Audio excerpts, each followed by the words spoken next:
Yay, it's me, Christian. Weird abrupt start to the podcast, admittedly. But however, um, uh, like, literally in the middle of uploading this episode, a new major news topic came in, and I knew that even if I were to pump out a new episode in a couple days, it would probably be a little bit too late to talk about it, or at least it wouldn't be as fresh. So, yeah. Regardless, apparently, as we mentioned, Joker 2 is on the way. And apparently, it's gained even more traction because it's looking to be a musical. Yeah, Joker 2 is looking like it's going to be not only a musical, but Lady Gaga could actually be playing that universe's Harley Quinn. And I'm not going to lie, I think it sounds like a great idea. For one, Lady Gaga is already an Academy Award-winning actress. Oh, no, an Academy Award-nominated actress. She was nominated for Best Lead Actress for A Star Is Born, but she has won an Oscar for Best Original Song for Shallow from A Star Is Born. But regardless, she's already, but yeah, she was in A Star Is Born. She was fantastic in it. And then she did House of Gucci, which I didn't end up nominating her for Best Lead Actress. Because I guess technically this year's Hannahcast Movie Awards. Although to be fair, she was excellent in it. I thought she was great in House of Gucci, despite the fact that I didn't really like the film all that much. And it really showed that she did have range. Like, she could play a character that wasn't just Lady Gaga. And so, yeah, and the fact that Joker 2 is going to be a musical, I've seen people up and about this, like, this is a shitty idea, or hey, this is a great idea. I'm one of those people who actually think this is a great idea, because this is the sort of crazy thing that the Joker would probably do to begin with. And plus, it's new. It's a new thing for the comic book genre, and I like how Todd Phillips is taking once again a more experimental approach on this. Because really, and honestly, it kind of does make sense, because the first Joker movie was already like this kind of experiment, where it's like taking a comic book character and stripping away all the comic booky elements and making it a very realistic crime thriller, or no, psychological thriller, really. And honestly, and well, to be fair, it did work out. The movie got nominated for 11 Oscars, including Best Adapted Screenplay, Best Director, Best Lead Actor, and Best Picture, and it won 2 Oscars, including Best Best Original Score and Best Lead Actor. And the movie made over $1 billion worldwide on a $65 million budget. And it's like, it was just such an unprecedented kind of film. And so, yeah, I think this is a really interesting move for a comic book movie, especially for Joker 2. And the idea of Lady Gaga playing Harley Quinn, that's a really interesting idea. But I guess this does confirm what this means, with the whole title. Like, what was the title for Joker 2? Let me look up.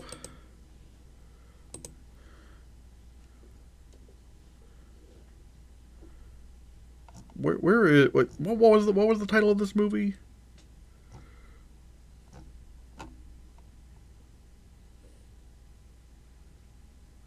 Wait. Wait, is this... Wait. Wait. Hmm?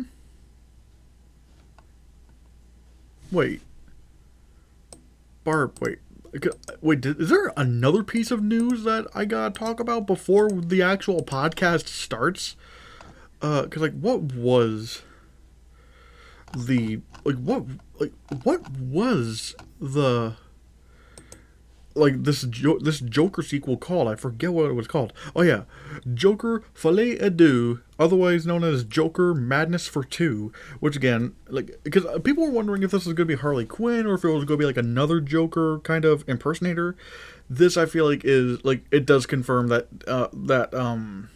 this is indeed involving Harley Quinn. And now let me look at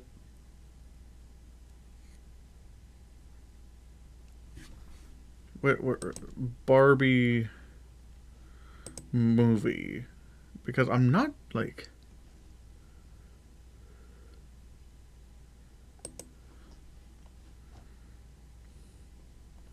because I'm not sure if this was, okay, maybe that's not, yeah, it might not be accurate, probably.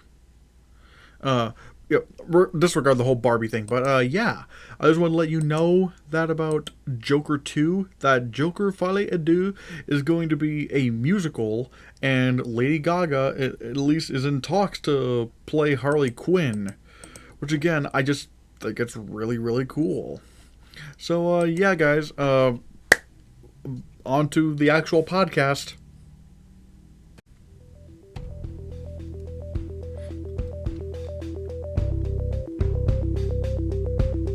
Welcome everybody to the Hannahcast. My name is Christian Hannah.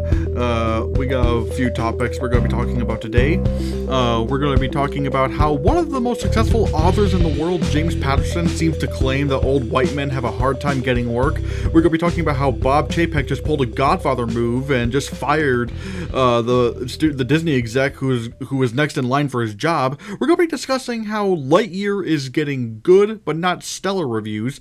Paddington 3 gets a title and director, and also finally at the end of the around like the final topic of this podcast, I'm going to be doing a tier list on animals that I could beat in a fight, and I'm going to be realistic with that because whatever. But yeah, let's talk now. If you haven't already, be sure to hit that subscribe button, hit that bell icon so you can be notified of future videos, and also don't forget to, did I say hit the like button? Hit the like button, subscribe, and hit the bell button so you can be notified of future videos. And plus, when you give this video a like, it tells the YouTube algorithm that you want more people to see this podcast, and it really helps out the channel. We are 2 subscribers away from 800. I'm excited. We're getting close to 1,000 there, people. So yeah. If you want to support me financially, you can go to ko-fi.com/ChristianHannah, and you can either leave a single donation, or I think you could even pull a Patreon thing and just have a recurring payment, whatever you choose. But I chose Ko-fi because I feel like that represents my ambitions better. Follow me on Twitter at the Hannahcast. If you want to buy any merch, go to christiansreviews.creator-spring.com. And if you want all my links together, including the ones that you don't see in on screen right now, then go to christianhannah.com. There you can find my Letterboxd, you can find my TikTok, my Instagram, just a bunch of things, really. So yeah. We have a bunch of things to talk about today. One of them, the first one, like I said, oh boy, I never thought I would talk about James Patterson on this podcast. Now, obviously, you know who James Patterson is. He's written a bunch of books, many of them for adults, many of them for kids. But really, I think it's safe to say that other than Stephen King, James Patterson is arguably the most well-known modern author these days. You could maybe make an argument for J.K. Rowling, but I don't think she does much.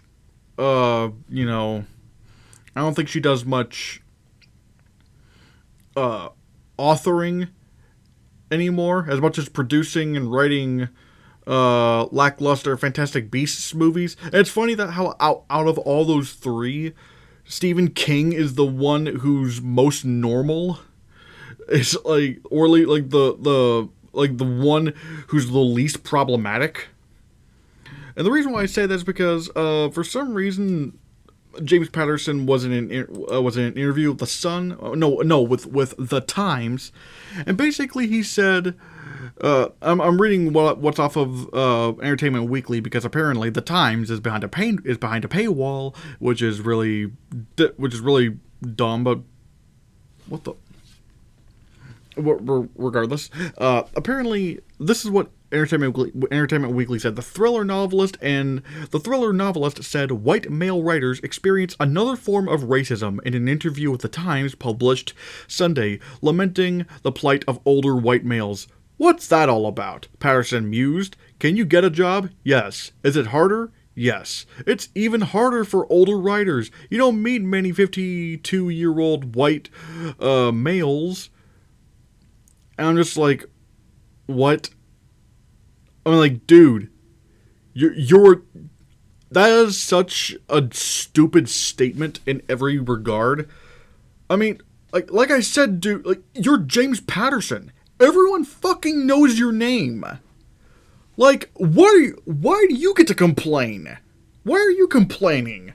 Like, as I said before, like, other than Stephen King, James Patterson is the most well-known author. It's probably the most well-known author working today. So it's like, what the fuck do you have to complain about, dude? Like, I remember when Jordan Peele. I remember when Jordan Peele won. I remember when Jordan Peele won Best Original Screenplay for Get Out at the Oscars.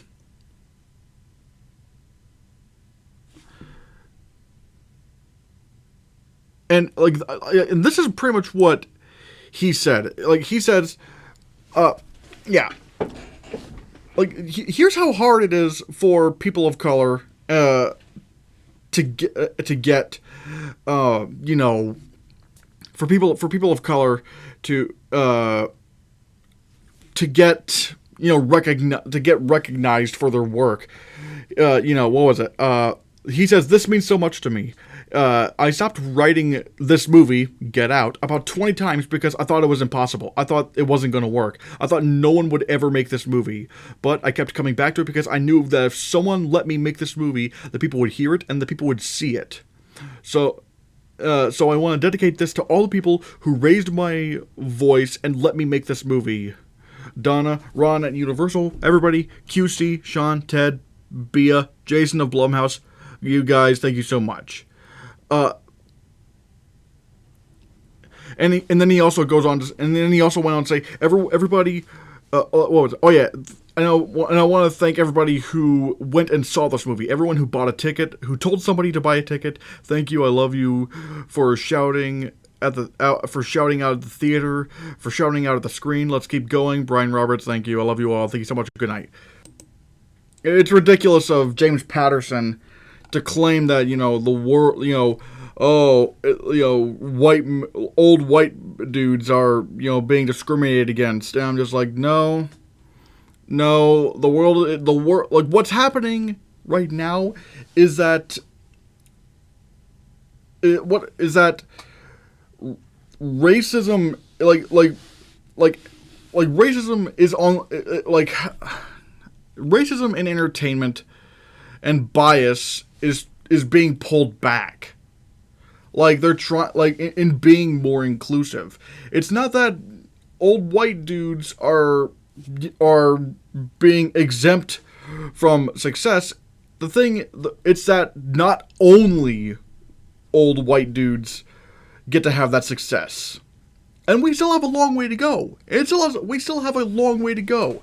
So the fact that James Patterson is fucking complaining about this, especially given that he is, again, aside from Stephen King, maybe the most recognizable name in modern literature, is just stupid. It's stupid.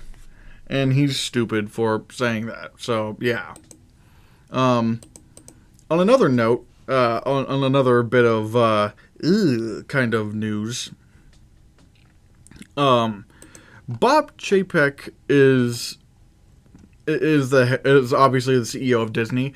I've been very critical of him. Very, very critical of him.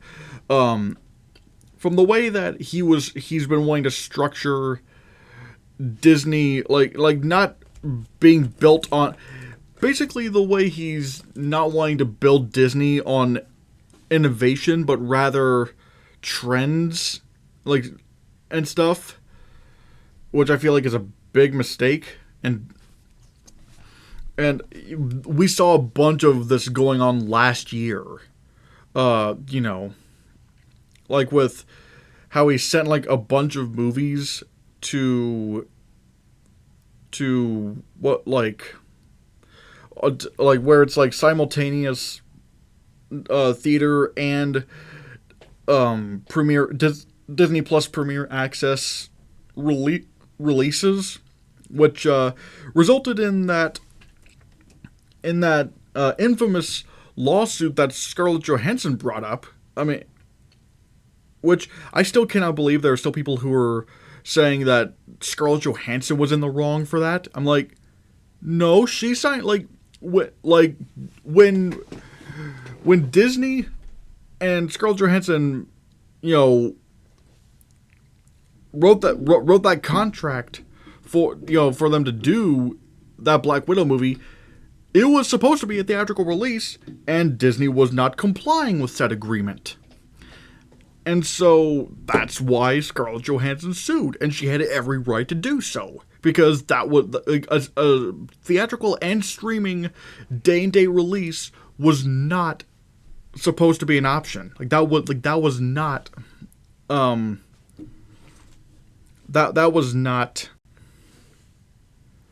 a that was not part of the agreement. And so she sued. And then the way Disney fucking tried to blackmail her by saying, oh, Scarlett Johansson isn't being considerate of the times, and she got paid like $20 million. Do you really feel sorry for her? And just giving out her, like, the money she made on, like pretty much just spilling to the world how much money she made on Black Widow, like, in an effort to blackmail her, which again is very scummy. And what's even more scummy is that they did make an agreement with Dwayne Johnson, which that's not scummy on Dwayne Johnson's part because he had nothing to do with the whole Scarlett Johansson thing. But it was honestly kind of sexist that Disney was willing to make an agreement with Dwayne Johnson, but not Scarlett Johansson. I found that very, very weird. It was that was a very weird thing to do. And then obviously this year, holy shit. Like, the way Disney, basically, if you don't know what happened earlier this year, or if you've been misinformed, it turned out Disney was donating hundreds of thousands, if not millions of dollars to Republican lawmakers in Florida who were in support of the Don't Say Gay bill. Now, some people are assuming that this was about, that this was just about not teaching sex education to third graders or whatever, which was not, like, there was way, way more to that than any, like, basically, it was a bill that would effectively try to erase queer kids from school, and just keeping people in the queer community out of school. In which, like, for example, and because I guarantee, like, one of the things was that in the bill it said that teachers could never, like, again, just never mention anything about the LGBTQ community or anything regarding that matter, which even meant, like, for example, like we know, like, for example, we've had teachers where, like, where they've had they have a picture of like I remember this one teacher, for example, I won't give his name, but he had a picture of his wife and kids with, and whatnot by his desk. As many people, like, as a lot of teachers do, they will have, like, little photos of their family at their desk. Like I'm pretty sure we've all had teachers that did that, and that's nothing, and there's nothing wrong with that. But let's say in this hypothetical situation in Florida, if there is a gay teacher, like, let's say there's a gay male teacher and he has a husband, And obviously, he's probably going to have a photo of the two of him and his husband at his desk, because that's what teachers usually do. They like having photos of them and like their families together. Well, if a kid says, if a student says, "Who's that?" then the teacher in Florida is legally not allowed to say what the relation to that person is. Like, he can't say, "Oh yeah, that's my husband." That's in Florida now. That is illegal. And another thing that was in the "Don't Say Gay" bill in Florida was that if a teacher were to find out that a student is gay or anything in that spectrum, or transgender, or non-binary, or again anything in that spectrum, then the school is legally required to out that child to their parents without their consent. Meaning, they have to. The school is legally required to tell the parent and notify them, "Hey, we found out that your child is gay or transgender or anything like that, or something like that," which is really bad, especially if the student has not told their parents. Because here's the thing: coming out is a very scary thing for a child. It's a very scary thing because a lot of kids have been disowned by their families because of this. Because, like, whether they're gay or transgender or anything like that. And so, outing a child like that to their parents is mentally just devastating. That is mentally devastating. And that's what the "Don't Say Gay" bill was in support of. Supporting the idea of outing queer kids to their parents. And prohibiting a teacher from ever mentioning that they have a husband or like that they have that they're in a same-sex relationship. And the fact that that Republicans are trying to say, it's about trying not to groom kids is fucking disgusting, because it's not, like, I'm sorry, but being queer is not equivalent to being a pedophile, which is ironic because a lot of Republicans have been revealed to be pedophiles. And it's just really it's so yeah, that's what the "Don't Say Gay" bill is. All right, there's the groundwork. Disney was donating money to those Republican lawmakers in Florida, that were in support of that bill. Now, ultimately the bill passed in Florida, and everyone rightfully got mad at Disney. At first, Disney, like Bob Chapek, tried to cover his back, saying, "Oh, but we donated money to, we gave political donations to opposers of the Don't Say Gay bill law," which to them it's like, well, then that's worse, because that means you don't care who you're donating to. And like, he tried to say, like, "Oh, we're trying to remain politically, moderate," or whatever like that. I'm sorry, no, you can't be moderate on human rights like that. You cannot be moderate on human rights. That is a no-go. No-go whatsoever. If you were in support of that, then that makes you a bad person. And then by the time Disney did try to say something, all right, we're gonna pause, political donations, and tried to say, "Oh, we're in support of the LGBTQ plus community." By that time, it was too late, because then the bill had passed in Florida. The governor, Ron DeSantis, signed it, and now, because Disney is, seemingly, not in support of the Don't Say Gay bill law, now Ron DeSantis is firing back at Disney for saying, "How could you support queer, like the gay community like this?" And now everyone got mad at Disney, because people on the left were like, "Hey, how the fuck could you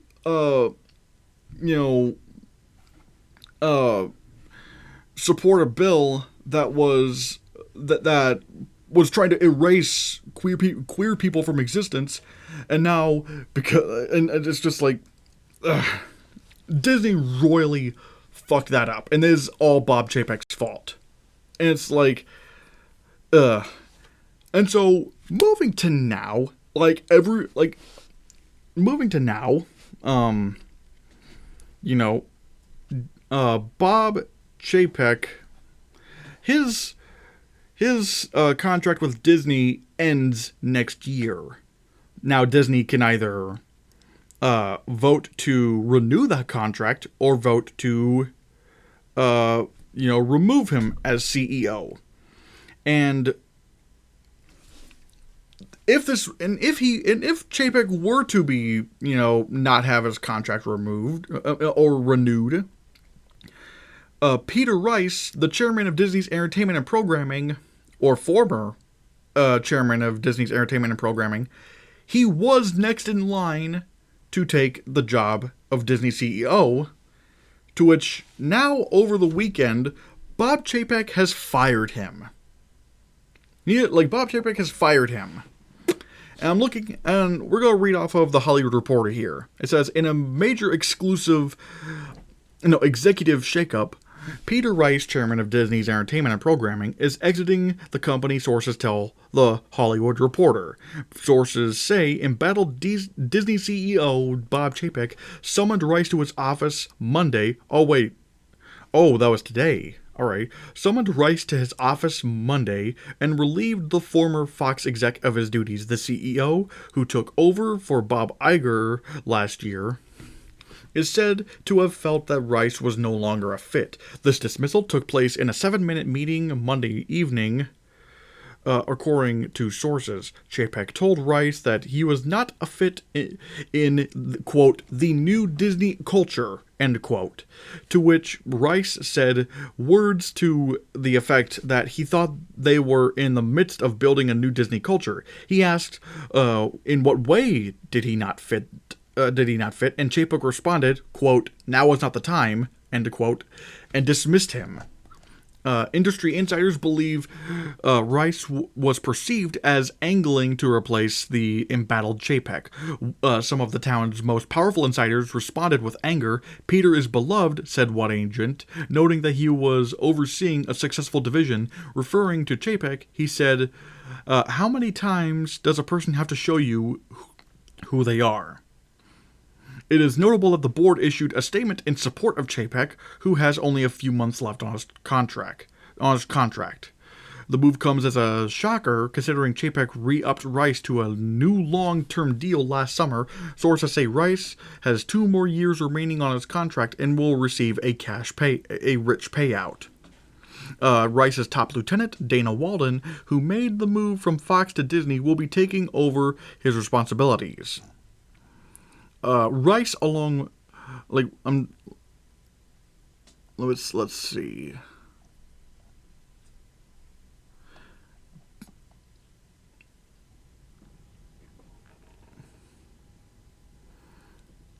And so, yeah. This is a straight up, Godfather move on Chapek's part.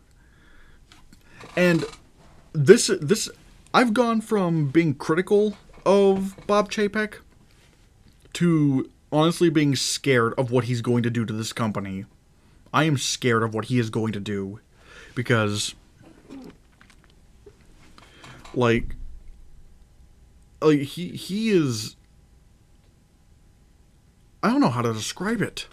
I honestly do not know how to describe it. He is just he's just out of his mind right now.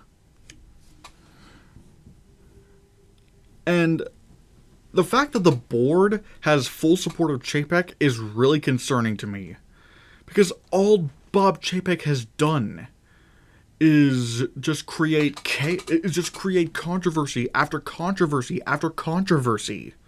That's all he does. And I'm just what could he possibly... This is, again, it's very concerning. I'm legitimately worried for where Disney is going in the future. I'm legitimately worried. Because, again, all Bob Chapek has done is break is breaking bridges between the company and talent, caused political controversies that affect so many people and empower hate. But Bob Chapek just seems to not care. I'm genuinely worried for where Disney is going, people. I'm really concerned. So, yeah. In news that is still not in news that is more first world problem kind of thing. I mean, maybe it's a, or at least not as serious. Lightyear is coming out this weekend. Now, I'm not gonna lie. I'm going to wait to watch Lightyear for when it comes on Disney Plus in about a little over 45 days. Or actually, I think with animated movies, it's going to be within a month. So, yeah. Now, if you don't know, Lightyear is like one of my most anticipated movies of the year. Like, I think it was probably at number 3. Like, because The Batman was at number 1, Doctor Strange in the Multiverse of Madness was at number 2, and at number 3 was Lightyear. Which, if you don't know, is this movie about Buzz Lightyear. Now, for further clarification, this isn't a spoiler, because, like, this is literally just giving context to what... This is just giving context as to where this movie exists, because apparently in the movie, there's text that says, when Andy was a kid, he went to go see... Oh yeah, wait. When Andy from Toy Story was a kid, he got a Buzz Lightyear toy. This toy was merchandise based off of a movie that he saw in the theaters.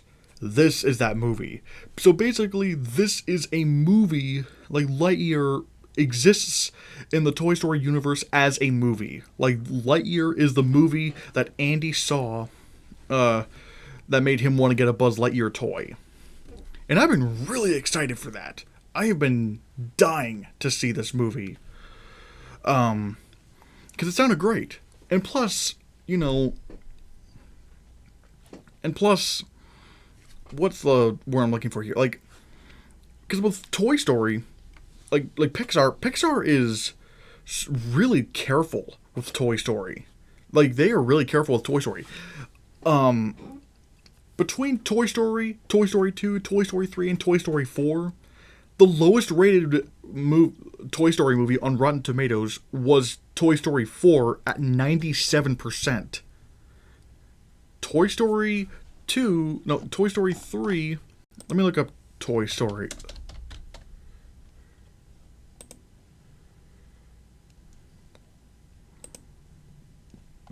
Let's see, yeah. Toy Story 1 has 100% of Rotten Tomatoes. Toy Story 2 has 100%. Toy Story 3 has 98%. And Toy Story 4 has 97%. And the reviews for Lightyear are in. They are good. I mean, for all intents and purposes, they are strong reviews. But this is so far easily the lowest rated Toy Story movie out there. And currently Lightyear, as I'm recording this, sits at 82% with 55 reviews. Now, this was concerning at first, because at first it was like at 50-something%, and then it went up to 60-something%, then it went all the way up to 88%, but now it's dropping to 82%. It's going to fluctuate somewhat, definitely.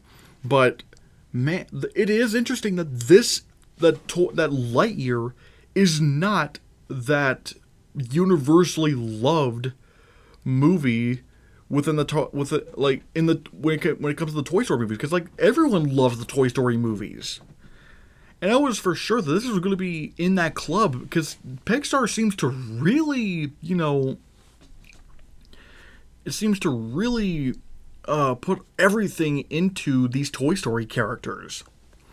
And so the fact that Lightyear is so far the lowest rated out of all of them is interesting to say. Again, it's interesting to say the least. Like I said, I'm going to watch it once it drops. The reason why I'm not watching Lightyear in theaters is because it's a kids movie, and I pretty much refuse to watch kids movies in theaters again. Not after what happened with the Lion King remake, because again, I love with fucking kid crying, and the mother when I politely asked the mother if she could quiet her baby down, and then she threatened to call the cops on me for some stupid reason. And then the theater owners got mad at me, saying, oh, it's a kid's movie. And I'm just like, yeah, well, I fucking paid money to see this movie. I'm a fucking paying customer. You literally have screenings for parents with kids. You literally have separate screenings for this. And it just made me so mad. And I know for a fact this is going to be the same kind of thing. So I'm going to wait till Lightyear drops on Disney+. Yeah, that's your fault. Movie theaters, fucking enforce your rules. Nobody wants to fucking hear some dumbass kid, crying or talking throughout a movie. You're just a shitty person. You're a shitty parent if you do that. If you do dick diddly to quiet your kid during a movie theater, because guess what? You're not the only ones there. You are not the only ones there. Everyone here paid money for a ticket. So shut your fucking kid up or get out. Or just I'm sorry. I just get so fucking angry when I think of inconsiderate bastard parents ruining movie experiences for everyone else. It's just so fucking terrible. But regardless, yeah, what are your thoughts on Lightyear? It's getting good reviews. I mean, again, they're very strong, but again, nowhere near as strong as the previous Toy Story movies. So yeah. Now onto some topics that are fun. Whee! Alright. Paddington 3. It's got a title and it's got a director. The title, let's read off of what Variety said. The lovable Fluffball is set to star in Paddington in Peru, the third installment in his hit franchise. It was unveiled today. The film is set to be helmed by Dougal Wilson, making his directorial feature film debut. He has previously made commercials for brands including Apple, IKEA, and the BBC, as well as John Lewis's annual Christmas commercial. As a huge fan of and this is his quote, as a huge fan of the first two films, I am very excited, if not a little intimidated, to be continuing the story of Paddington, said Wilson. It's a massive responsibility, but all my efforts will be focused on making a third film that honors the love that so many people have for this very special bear. Principal photography is set to kick off in 2023. The film will be shot on location in London and Peru. Now, if you're wondering what about the original director, Paul King, he's actually directing. He's directing this Willy Wonka movie for Warner Brothers, and starring Timothée Chalamet. Which, I mean, I know that's going to be great, but I'm a little bit concerned, admittedly, because Paddington is like first time directors are a bit of a risk. Yeah, they are Paddington. First-time directors are a bit of a risk because, they haven't really made a movie yet, and sometimes and that's the reason why I say it's a bit of a hit or miss thing is because when you don't have any experience, I think first-time directors are better off doing really, smaller movies. For example, Jordan Peele with Get Out. That was his first movie, and it was a small, low-budget movie, and it turned out great. And now he's slowly escalating to do more big-budget things, like with Nope. I mean, Nope looks like it's somewhat of a big-budgeted film.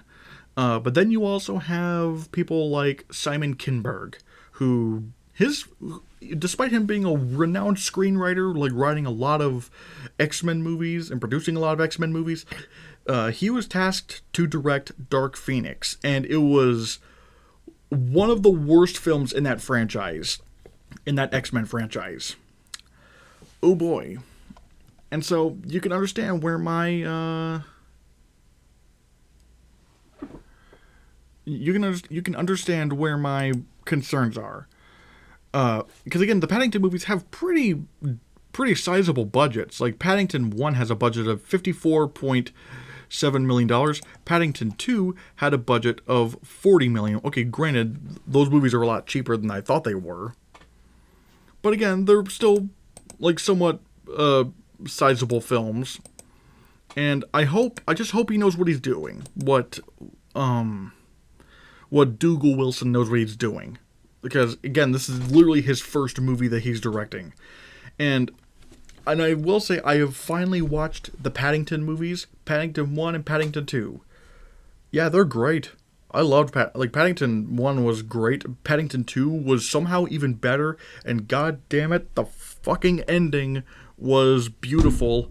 Just, So, yeah.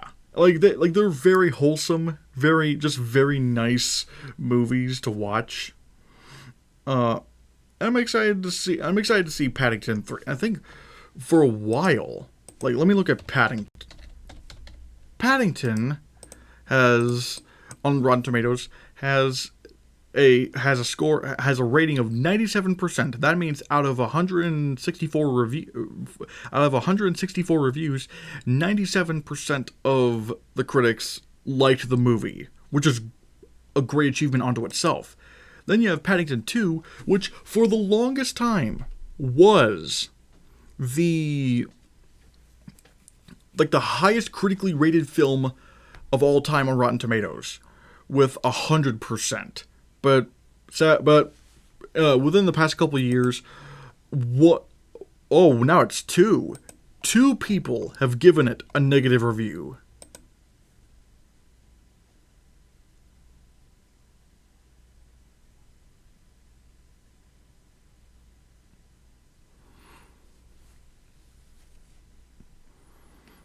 Yeah.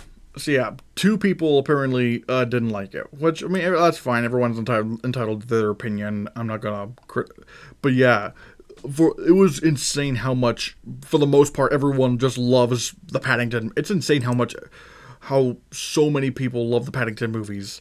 And there's a good argument to be made by people that if the third Paddington movie is just as good, that we could there's a serious discussion to be had for Paddington being one of the best trilogies ever. Maybe that's a possibility. I don't know. But yeah, what do you think of the director for Paddington 3? And are you excited for Paddington 3? And also, let me know in the comments below what you think of Paddington 1 and Paddington 2. Again, go watch them. They're really, really good. So yeah, and I think now is about a good time where we're going to right now do a tier list. We're going to do a tier list on animals that I could maybe realistically beat in a fight. This is going to be, I'm going for realism here. I found this list. It was from someone named, I'm guessing that's this person's name, PR White Angel. So yeah, we have a few different sections. I would paint the walls in their blood. They'd get a few hits in, but ultimately I would win. It would be a close one, but it would be a close one, but if win. 50% chance that I win or lose. It would be a close one, but I'd lose. I'd get a few hits in, but I would lose. I'd get torn to fucking shreds. All right. So let's just assume, okay, what are the criteria for this?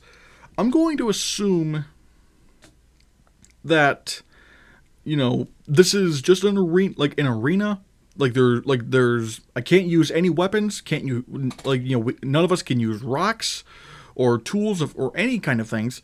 Which is it is a one-on-one fight. It would be a one-on-one fight. Just like fisticuffs. I mean, it probably doesn't have to be a fist fight per se, but yeah. And I'm assuming for anything that's like fully aquatic, like for example, what, we will get down to them when we get down to them. First, let's start off with a lobster. Yeah, a lobster. I think I could easily beat a lobster in a fight. Mainly, I could just curb stomp it. Like as long as I don't get my fingers around those claws, because again, I'm assuming the lobster's already on the ground. All right, well again, just stomp, and then it's dead. There we go. A zebra. Okay. Yeah, no, I would get torn to shreds by a zebra. Probably. Yeah. I'd probably get torn to shreds by a zebra. Because, like, here's the thing. There is a reason why zebras, there's a reason why zebras have not been domesticated like horses have. Like zebras are bad. Like, they are bad. So, I would honestly stand no chance against a zebra. A mouse. This is interesting, because a mouse can bite, and there is a good chance that maybe there is a good chance that the mouse could, like I said, it could bite me. Could it climb up my leg? Possibly. I think it also depends on, if they get a few hits in. I'm going to assume, like, it's going to bite me a couple times. Alright, but I don't really... I'm going to assume it doesn't have rabies. Like, it's just I'm just going to assume these animals are normal. They don't have any kind of rabies or whatever. And so, by a few hits, I'm assuming they mean it would probably bite me a couple times if I try to hold it. If I pick it up. Because I think... But yeah, I'd still win, but it would probably bite me a couple times. A deer... there's no chance I win against a deer. Like, deer already cause so many deaths in the United States. That's not even funny. So, yeah. A deer would absolutely demolish me. So, yeah. A basilisk lizard. I think, yeah, this is a basilisk lizard, I believe. I think... I don't really see a world where the basilisk can kill me. But it would definitely hit me with its tail. It would bite. Like, yeah. But ultimately, what is it going to do in order to kill me? It can't. So I could easily beat a basilisk in a fight. And also, I'm assuming you guys would already know this, but this is, like I said, since this is an arena, you can't run away from your problems. You have to fight it is a fight to the death. So there's that. All right. Squid. This depends. What kind of squid is it? Like, I don't know if I can really accurately say what this is, because, okay, well, for one, if I'm fighting a squid, I'm assuming I'm in its turf. I am in the water. Alright, so that puts me at a disadvantage. But again, I don't know what kind of squid it is. Because, is it like some small little calamari squid? Or is it like a giant squid? Even if it's like a Humboldt squid, I'm fucked. So, because I don't necessarily, and I'm not a biologist, I'm not a marine biologist, so I can't just look at this and say what kind of squid it is. So, I'm just going to assume, I'm just going to put it as a 50-50, because if it's a small calamari squid, what is it going to do to kill me? But if it's something like a Humboldt squid, or a jumbo squid, or a giant squid, God forbid, then, then I lose. Bear, I'm not winning that fight. No matter, there's no fucking way I'm going to win that fight. Hippo, God, that's probably one of the ones I stand the least, that's probably the animal that I would have zero chance against. I mean, it is, like, just, hippos are bad. Have you ever seen, I've seen videos of, hippos. Hold on, let me just take this off for a second, so I can look up like this video of a hippo chasing a boat.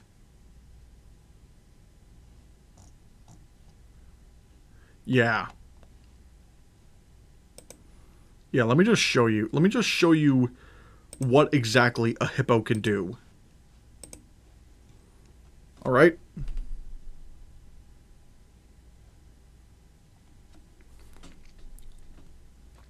See that little wave? Where... Okay, the hippo's probably there, right? The hippo's probably there, right? Wrong. It was closer than you thought it was.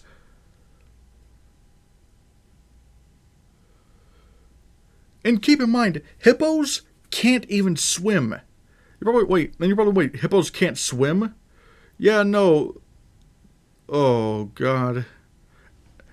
Yeah, hippos can't swim. And you're probably wondering how. Don't they live underwater? Yeah, well, they're amphibious. But the reason why hippos can't swim is because in order to swim, you need buoyancy. And if you want buoyancy, you gotta be fat. You gotta have some fat. Like some kind of fat. Hippos have despite their look, hippos have a very thin layer of fat. And so you probably want, wait, what's all that flabby stuff? That's muscle.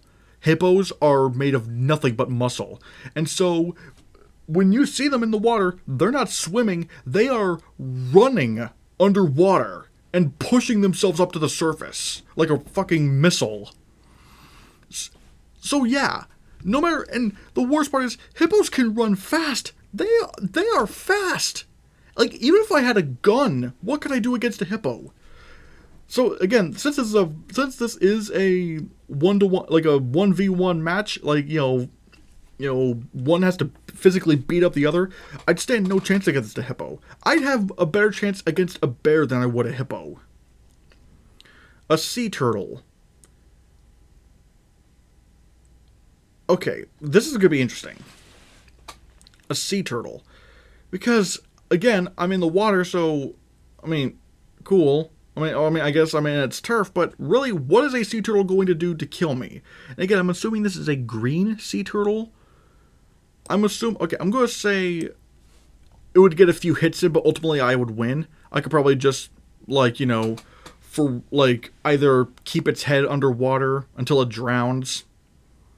Because, like, if I just grab, like, the middle of its shell, and just put it in a position where it can't reach, like, where its neck can't reach me, I just hold it underwater, then, alright, then the sea turtle's done.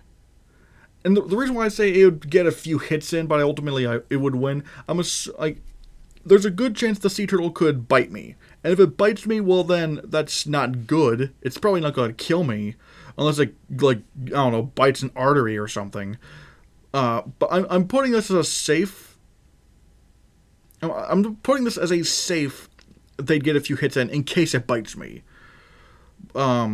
But yeah, I don't think there's really much a sea turtle could do that would actually kill me. Tiger, zero chance. A wolf.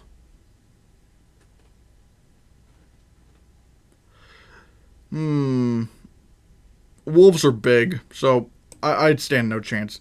A macaw. Now this is interesting. Now the funny thing is, I don't know if you guys know this, but my grandmother used to be a bird breeder, and so I've seen macaws. I don't think I've ever seen this kind of macaw, but I've seen like blue hyacinth macaws. Let me look up. Oh, is it blue hyacinth macaws? I need to make sure I'm looking at this right. A blue hyacinth. Yep. All right. There we go. Yeah. My grandmother had at least had one of these birds before. They are big. And so, now granted, I don't know, I'm assuming it's roughly the same size, if not a little bit bigger than this kind of a macaw. I'm assuming it's a scarlet macaw, maybe? So, yeah, if this thing were to, bite me, like, 'cause again, they're pretty big. If this thing were to bite me, it would take a chunk off of my arm. It would take a... hell, maybe it could even snap a finger if it wanted to. Maybe. But once again, what is it going to do that would activate that to kill me? Because really the only way I could see this thing, the only way I could really see a macaw killing me is, again, if it goes for the throat, but they don't typically do that. Again, it's going to bite me, it's going to hurt, it's going to get a few hits in, but I don't really see a situation physically in which a macaw kills me. Unless I'm really fucking stupid. Komodo dragon. I'm going to say I would lose, but the reason why I'm saying I get a few hits in is because it's lower to the ground. I could curb stomp it a couple times. Doesn't mean it's gonna do. Look, here's the thing. It said it's gonna get a few. It said I'd get a few hits in, but which means like I could kick it a couple times, but it's not gonna do much. So yeah, because again, it's lower to the ground, so I have that advantage. I have the high ground, but keep it. Komodo dragons kill people on a regular basis, so I would like the fact that I can kick it a couple of times is a lucky shot. Like that's luck right there. I'd be lucky to get in a couple of kicks, but obviously I know. And plus, Komodo dragons are venomous. Like it was a fun fact. Komodo dragons were at one point, thought to be like the reason why they would kill such a large prey like water buffalo was that they had like bacteria in their saliva and it would cause sepsis. But the funny thing is, around 2009, that theory was discredited, and they discovered that Komodo dragons actually did have venom glands, and that's what helps them take down large prey. Now, granted, the infection, that's not going to help, but they do actually have venom glands, which makes them one of, if not the largest venomous animal alive today. So, yeah, Basically, I wouldn't stand. I would, like I said, I would get a couple of kicks into a Komodo dragon, but that's it. A lion, no chance whatsoever, 100%. An eagle. Now, funny enough, I still think.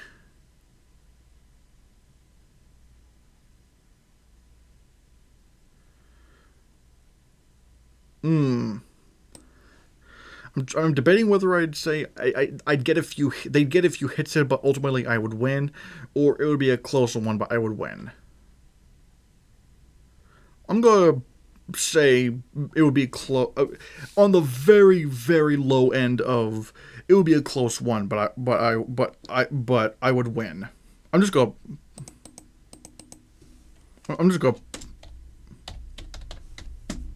There, fixed it. But here's the problem. Once again, like the macaw, it's going to create some nasty gashes. And the funny thing is, unlike the macaw, the eagle's talons are meant for shredding. So it's gonna tear my arms up, and I better get it away from my face. The reason why I still think I could beat an eagle is because once again, granted, it has a better chance than a macaw, but once again, I am overall a bigger creature than the eagle, and eagles are not typically meant or not typically built to take down creatures as big as I am. So I'd say I would win. I still would probably win as long as I get to the ground and just stomp its head in.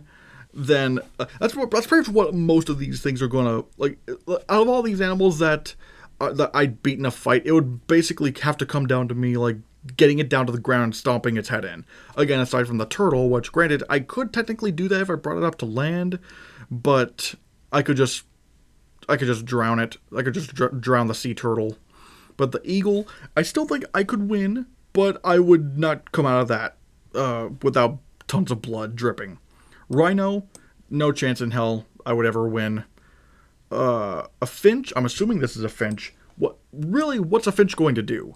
This would be easy. I would paint the walls and its blood. So there we go. Panda, ooh. Yeah, no, pandas are bad. Pandas are bad. Like, they can, yeah, pandas are, they seem nice, but I've seen videos of pandas grabbing people. You know what? Let's go to another video right here. Panda attacks man. Alright, I'm going to show you guys how bad pandas can actually be. Like, how dangerous they are. I'm just gonna...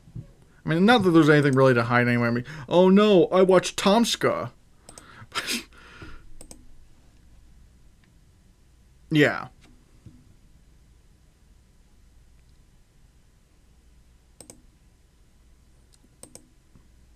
Watch.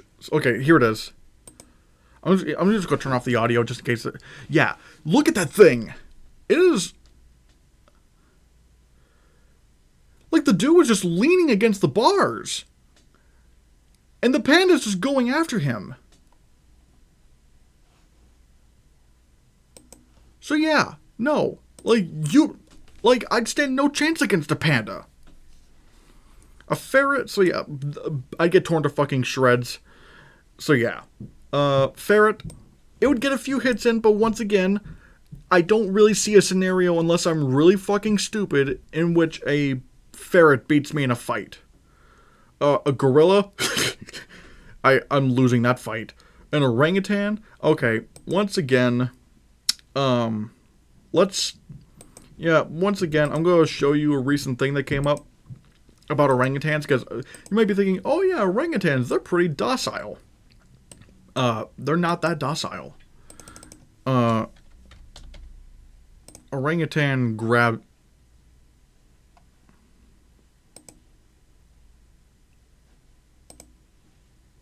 Alright, watch this.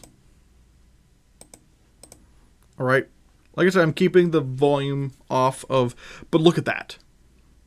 This dude was taunting an orangutan, and look how strong that thing is. That thing, like...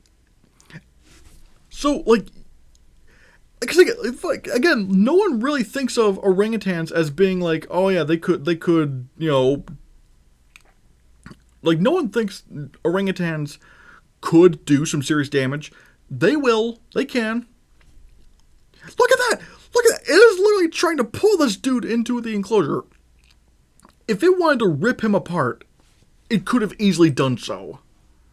So yeah, no, I'm losing to an orangutan. Just easily. An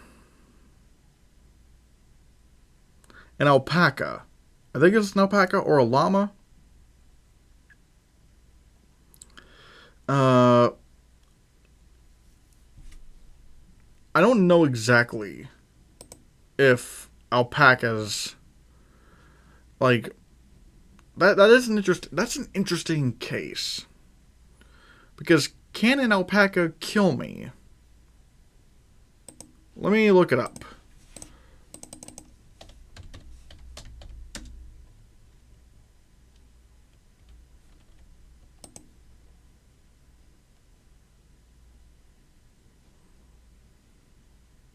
Okay.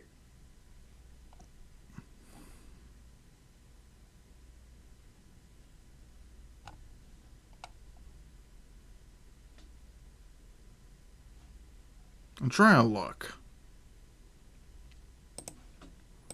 Alright, let's go here. Alright, skippity, skippity, skip.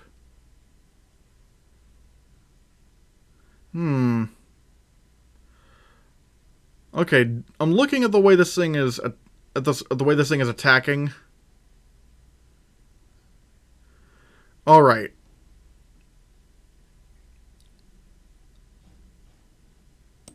Let me look at.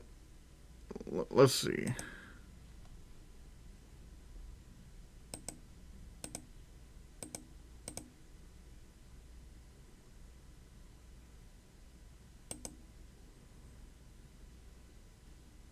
Okay. Because I'm trying to see if an alpaca has any chance of actually killing me. Because like I said, this, you can't run away. This has to be a one-on-one fight.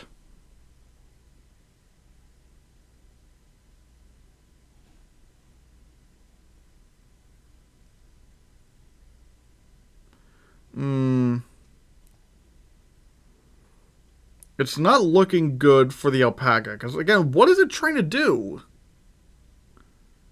But then again, maybe you could argue... Oh,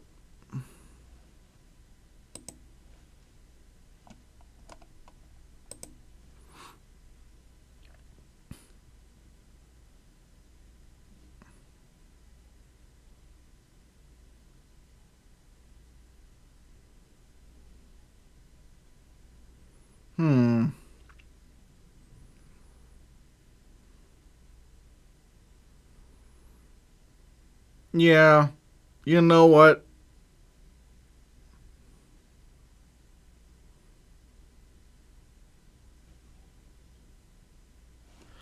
Yeah, you know what? I could beat an alpaca in a fight. It would get a few hits in, but honestly, I don't know what it's going to do to try to kill me. I really don't know.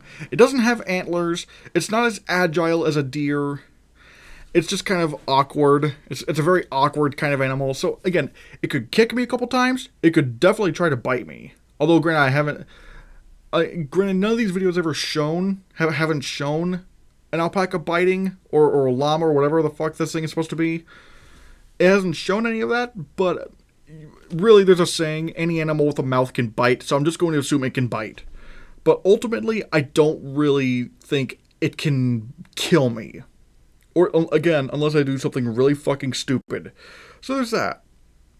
A shark, well, here's the thing. Most of these things that involve, most of these things that involve, me fighting something that's aquatic, most likely I'm going to lose.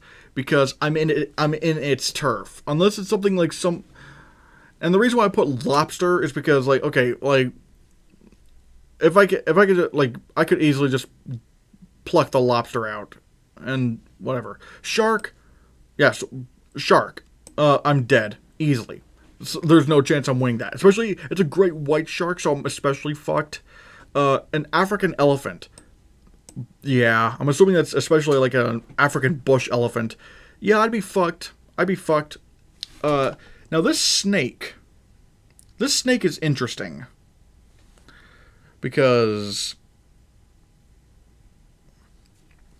it depends on what kind of snake it is. I'm assuming, if any herpetologists in the comments, let me know if I'm wrong, but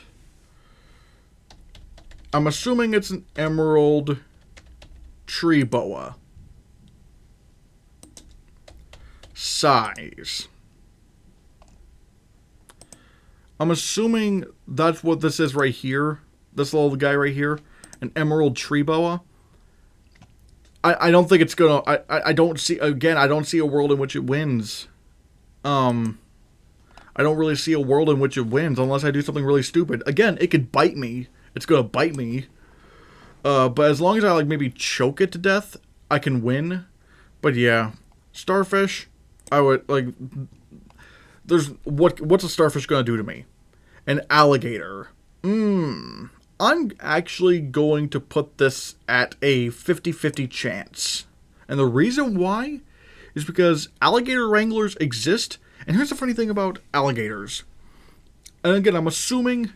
Now, if it's in the water, I'm fucked. I'm 100% fucked, but I'm like, let's say, but if this fight is on land, I have a decent chance, because as long as I get on top of it and I hold its jaws shut, because here's the thing, here's something you may not know about alligators or crocodilians in general. Their muscles for closing their jaws are very strong. Like, if the alligator bites my hand, bites my arm, well, that's one less arm I have, because there's no way I can open its mouth. But when it comes to opening their jaws, crocodilians actually have very weak muscles for that. So I'm pretty sure I could just keep its jaws shut. I don't know how long the waiting game would have to be. Or maybe I get on top of it and, like, try to stomp its head in once again. But again, it's a little bit tough because I don't have any tools to hold its jaws shut unless I use my hands. But I can't really just... it depends. That's what I think. I maybe, I might even put this. No, I'm gonna say 50-50. I'm gonna say it's a well. But again, if I'm on land, I would have to really screw up in order to have the alligator kill me. I'm going to put this at, it would be a close one, but I would win. I'm bordering on 50-50 chance. But again, as long as I don't get in the water, I don't get the alligator to clamp its jaws around me in any shape or way, or shape or form, I have a decent chance. So yeah. A horse, I'm not beating a horse in a fight. A cheetah, I'm going to say I'd get a couple of hits in before it kill. Well, I'm going to say I get a couple of I'd get a couple of hits in before it kills me, because unlike something like a lion or a tiger or something like that, it's not all that bulky. Because like cheetahs don't really rely much on strength; they rely on speed and hope to God it can kill you before you can fight back. Because they're not very powerful creatures. I mean, hell, ironically enough, cheetahs, despite being the fastest animals, the fastest running animals today,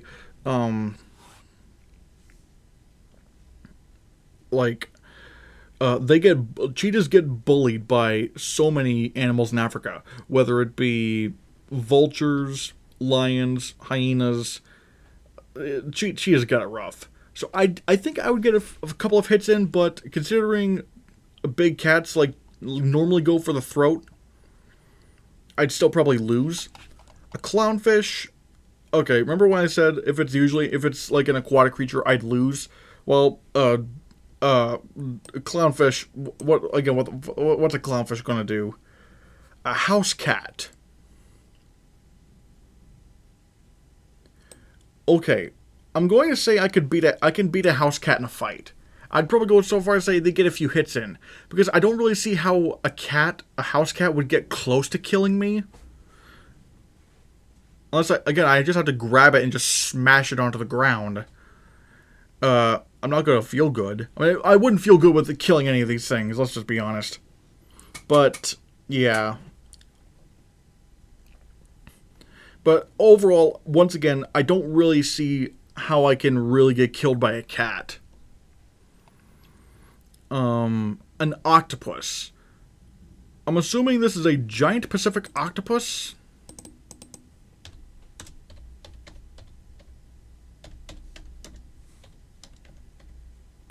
A Pacific octopus. These things are big. These things are big. And I don't... Let's see how big a giant Pacific octopus is. Oh my god. I'm assuming, like I said, I'm assuming this is a giant Pacific octopus. Yeah, no. I could maybe... Because here's the thing. All the octopus would have to do is drown me. All it has to do is drown me. Just hold me down and drown me. And octopus... I could maybe get a couple of hits in, but I wouldn't stand much of a chance against an octopus. Or at least a giant Pacific octopus. So, yeah, I'm losing that fight big time. A crab?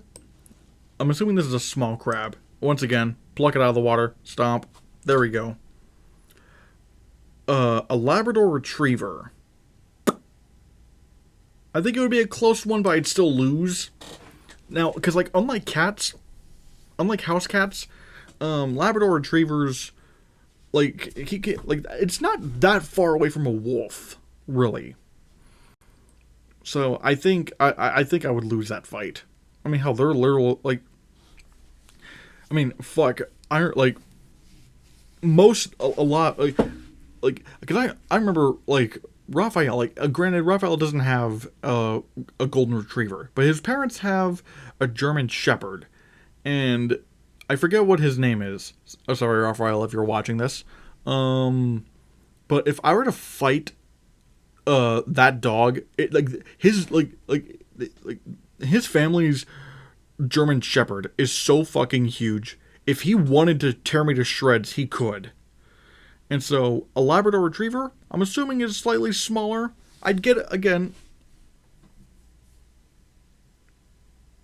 But if it wanted to, because all it would do is it would just need to grab my arm, take me to the ground. But again, I'd get a couple of. I'm gonna stick with it. It would be a close one, but I think I would lose a fight against a Labrador Retriever. A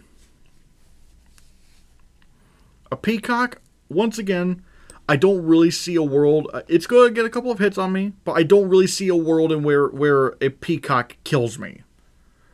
A sheep? Let me look up sheep attack.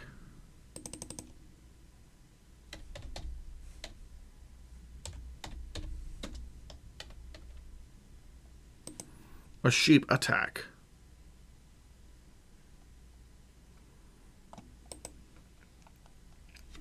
Alright, let's take a look at this.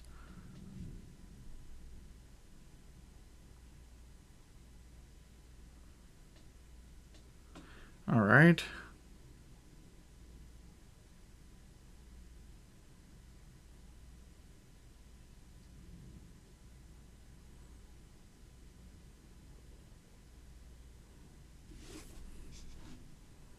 Ugh.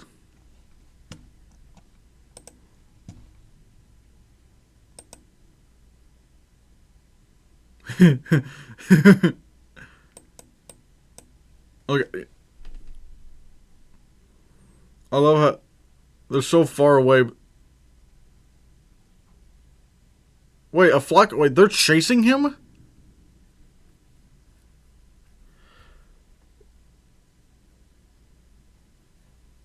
What the fuck is it? Oh god, yep. Oh, they have horns. I think those are horns.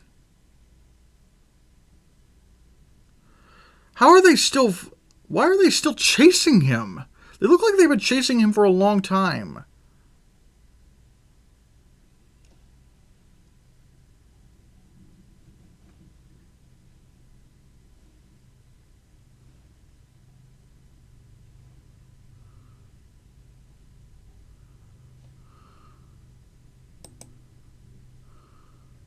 Wait, is this not even really a sheep attack?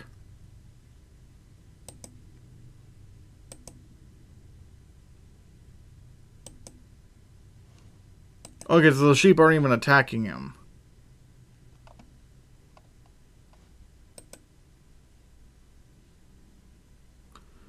Alright. Oh, God.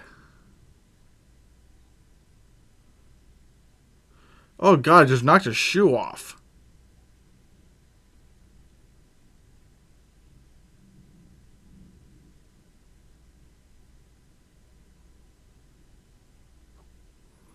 So it seems like all sheep have is just trying to knock you over. Okay, now I'm just watching funny animal videos for content. Okay.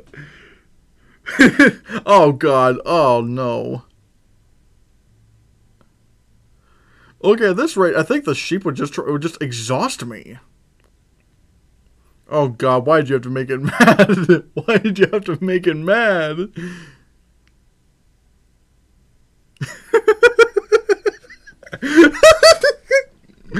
I can't stop watching this.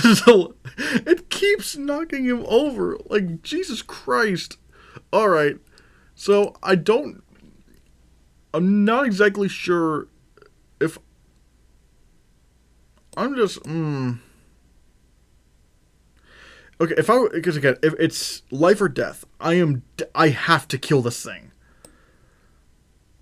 I'm going to say it would get a few hits in, but, because, like, it's not trying to kick me, it's not trying to curb stomp me, it's just trying to butt me with its head. Wait, what? Wait, no. Oh, no, I would win. I would win.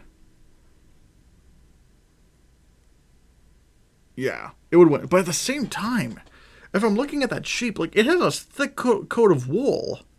So I can't choke it to death. So once again, I probably have to get it down to the ground and try to curb stomp it, but at the same time, or maybe punch it to death and not, like, I don't see much of a reality where the sheep would kill me. So there's that. Swan, I'm going to say, once again, it would get a few hits in, but I would win that fight. Because again, what is a swan going to do to kill me? I know swans can be bad. Like, they can be bad to the bone. But they barely, they barely have claws. They don't have teeth. They're So yeah. Owl, same thing. I could beat an owl in a fight. Because again, it's not really meant for killing things as big as I am. A whale, okay, even if the only thing that would kill the whale is if it beaches itself. That's literally so yeah, of course I'm going to lose a fight with a whale. I'm assuming it's a humpback. It's a humpback whale. So yeah. I think that's a sea lion. I think that's a sea lion. Sea lion or seal? Let me look it up.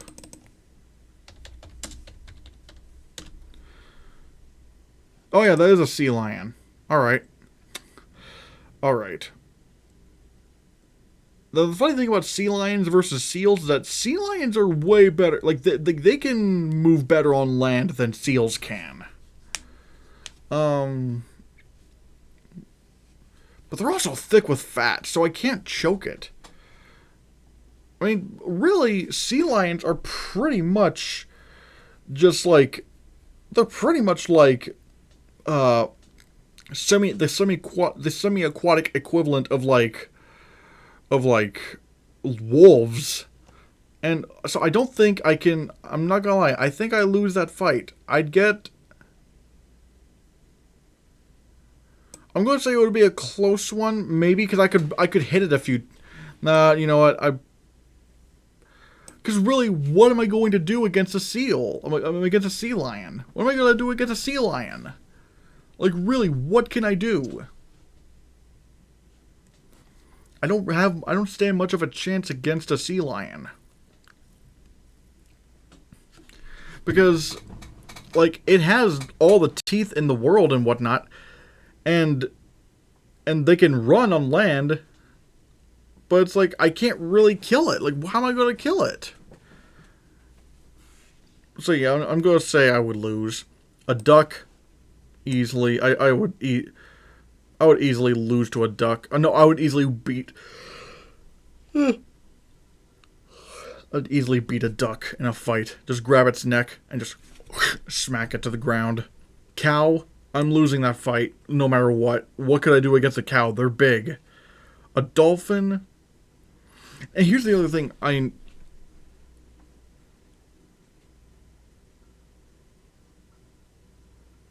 Yeah, like, what do I... Like... I don't even know if I would get torn to shreds by a dolphin, but I think it would, like, try to grab me and just pull me down and drown me. Because, like, what am I going to do against a dolphin?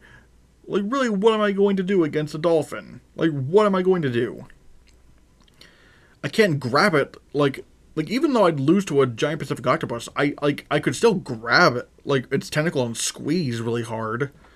But, like, other than that, like, I can't punch a dolphin because, like... Here's the thing. When you throw a punch, there's an opposing force trying to stop it, called air resistance. Now, you probably notice how you move slower underwater. Like, you move slower underwater. Like, let's say if I try to throw a punch underwater, well, all that water is going to be, stopping that punch from being as fast as it could. So I can't really do much against a dolphin. I really can't. And it's really fast and really smart, so I'm just going to say I would stand no chance against a dolphin. It would just grab my hand and drown me. And finally, we have a goat. I'm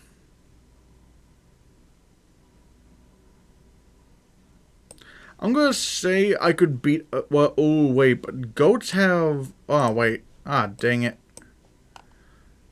Okay, where do I put the goat? I'm going to maybe say it would be a close one, but I would win. Because judging from that sheep picture, it doesn't have any horns. This goat seems to have horns. And they're a lot more agile than sheep are. So I think I could still beat a goat, because I don't really know how it's going to kill me, but I think I'd win against a goat. Now, let's compare which animals I would be able to beat the easiest versus the most impossible. Well, starfish are really fucking slow, so it can't try, like, I guess the one I'd best fare against is a starfish, but the one I would lose the most to, it's tough. On land, like, the elephant would just, like say what you will about, lions and tigers and shit, but, at least they'll just go for the throat and kill me quick. Elephants, it's just gonna try to crush every part of my body, and it's just gonna be a nightmare. But I guess I could still technically move on land, but actually, yeah.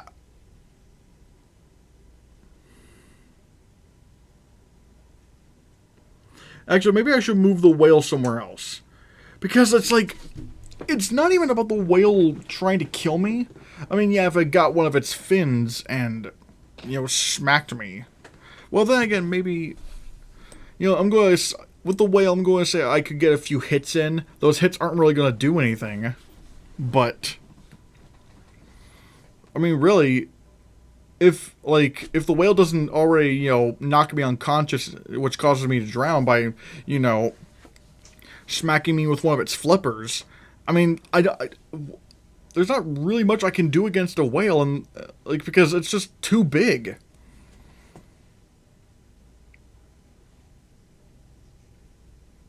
But I think the animal I would stand the least amount of a chance against, I'm just gonna say, is an elephant.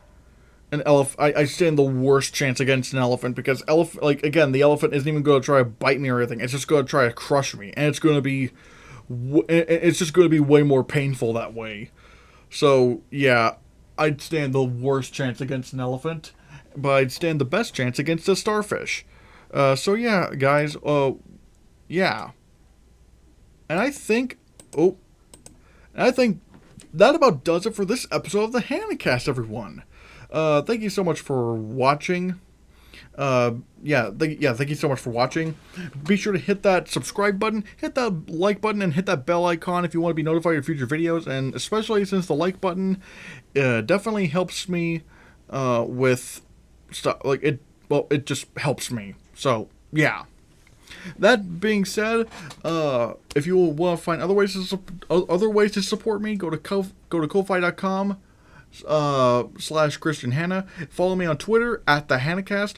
If you want to buy my merch, go to christiansreviews.creator-spring.com. And if you want all my links, including the ones that you don't see here on screen, go to christianhannah.com. So yeah, guys, I think that will generally do everything. That'll be about everything from the Hannahcast, everyone. So yeah, bye.